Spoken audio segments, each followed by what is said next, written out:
Hello and welcome to our fifth COVID-19 market update with Thomas Caldwell. Today is June 10th, 2020, and it's 2 weeks since our last update and about 12 weeks since everyone started self-isolating and social distancing. Tom, looking into the future, do you think that we will have inflation or deflation?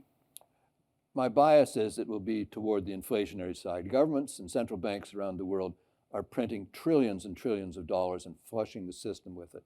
And we're not producing more goods and services. So there's going to be a lot of money chasing the same number of goods and services. However, there are lots of extenuating circumstances that could moderate that. So part of it depends on how soon we come out of this lockdown phase. If people come out of it with gusto and enthusiasm, and those with discretionary funds decide to do some spending, we could see a bump in the inflationary numbers. But I still think the bias is towards inflation.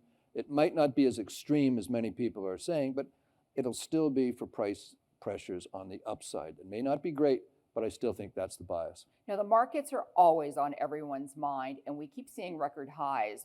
Are the markets irrational? Markets can always be irrational in the short term, basically on the basis of emotions. Everybody's panic running for the door. You can have a market go way, way down. That's where the bargains live, by the way. Or it can move up with euphoria and enthusiasm. I think the job of managing money and investing is to try to see what phase you're in. We've had tremendous volatility in the market, and some of that's emotions. A lot of it is the systems that are now in place, algorithmic trading, that type of thing.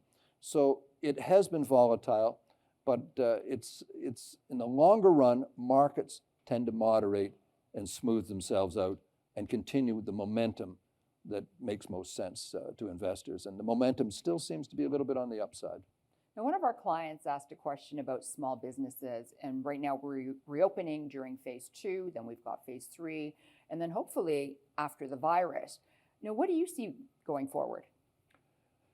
Small business, generally speaking, this is the fuel of an economy. This is where the jobs are created. This is where the innovation comes from.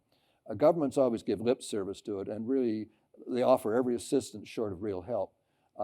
And they are trying to help. This program we've had is trying to help small businesses. But the best help they can get is to get this lockdown released sooner than later. And I think governments are very risk adverse. You look at most of the talks, they're very, very cautious. But I think we do have to open up sooner than later because the damage in the small business sector, the longer it goes on, it will be harder and harder to repair. So it's a tough time for any small business of any variety. So let's get back to normal, whatever normal is going to look like, as soon as we can. Thank you so much for your time, Tom. Thank you. And thank you for watching. We hope that you found this really helpful. Please stay safe and healthy.